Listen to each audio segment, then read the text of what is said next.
خلکو دغه پنځلسی چې را رسیږي دا د الله په کائناتو په نظام کې دا د بودیجې شپه ګوره په هر ملک کې په دې ملکو کې دې ته بجټ وایي په بعضو ملکو کې دې ته بودیجه وایي د روان کال د ټوله کال خرچه او بجټ وی اعلانوي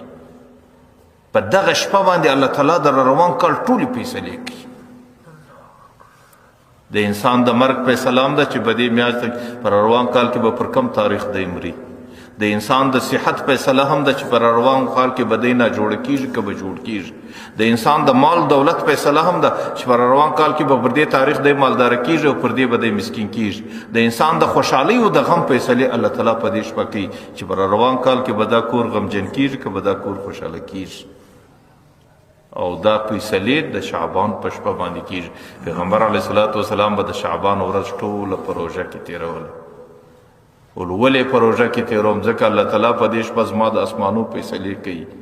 زما د روان کال د زندګۍ فیصله کوي او ما ته دا ښه خوند راکوي چې زه په حالت د روژې کې هم الله تعالی زما پر فیصلو قلم کشوي نو د روان کال د رزق فیصلې د روان کال د خوشحالۍ فیصلې